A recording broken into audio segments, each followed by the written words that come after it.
হলে যাব পাৰে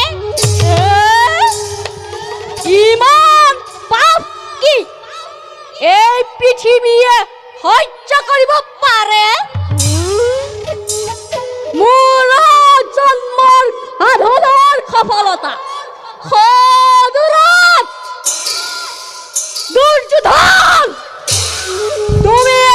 ৰাষ্ট্ৰদস্য আৰু মই দিনহীন অন্নহীন তুমি হত জীৱিত ভাতৰ জ্যেষ্ঠ আৰু মই হত হত প্ৰেত আত্মাৰ কনিষ্ঠ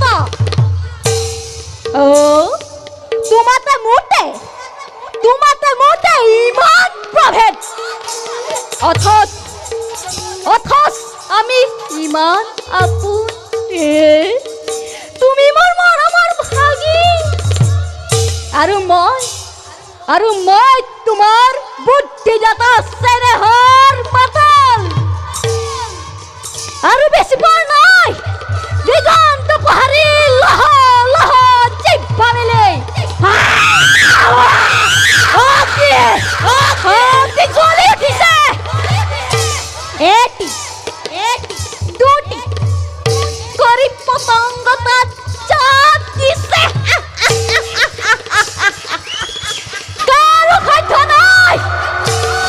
কাৰো সাধ্য নাই তাত নিবাৰণ কৰা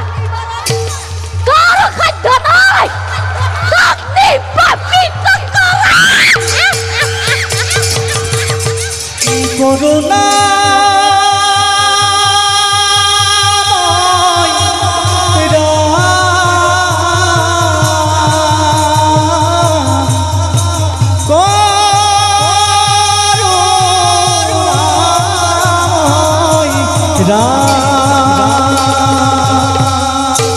মূৰ্খ মানৱ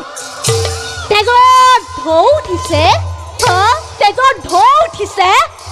মৃত্যুৱে মুখ মেলি খেদি আহিছে আৰু তই সংগীতৰ সুধা ঢালিছ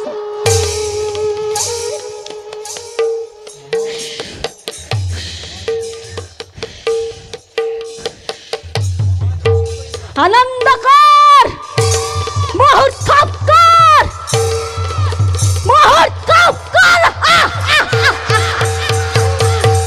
হস্তিনাপুৰ যায় কুৰুকুল যায় দুৰ্যোধন যায়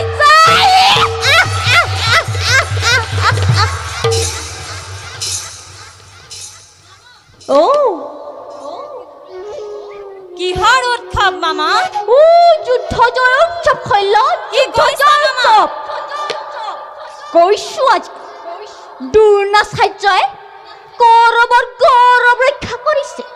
আৰু পাণ্ডৱ বিভংগে পলাইছে দ্ৰোণাচাৰ্য নাই মামা দৃষ্ট দ্ৰোণৰ হাতত নিহত আমি পৰাজিত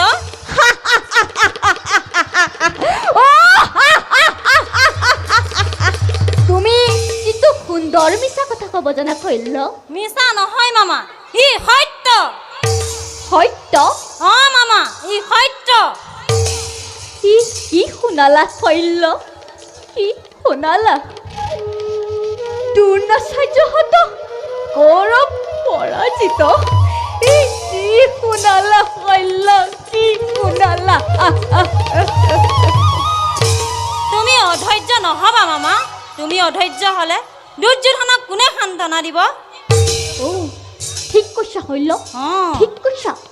মই অধৈৰ্য হোৱা অনুচিত মই এতিয়া বুজিব পাৰিছো ইয়াৰ ভিতৰতো কথা আছে বাৰু যাওক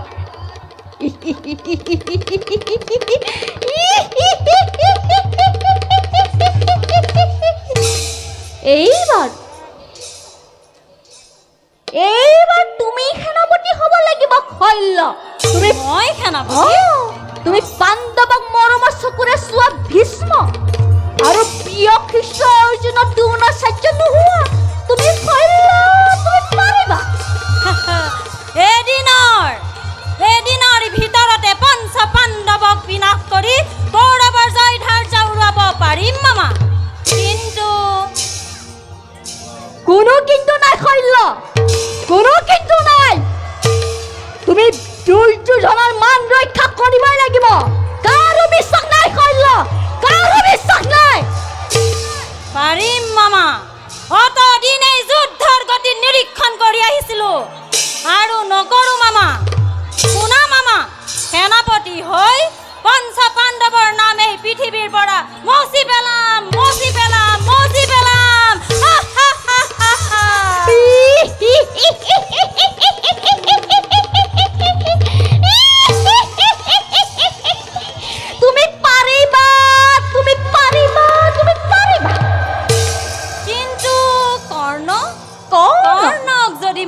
যে সেনাপতি পাতে তেতিয়া কৰ্ণ কবি সেইবাবে কোনো চিন্তা নাই শল্য আহা আহা ব'লা মামা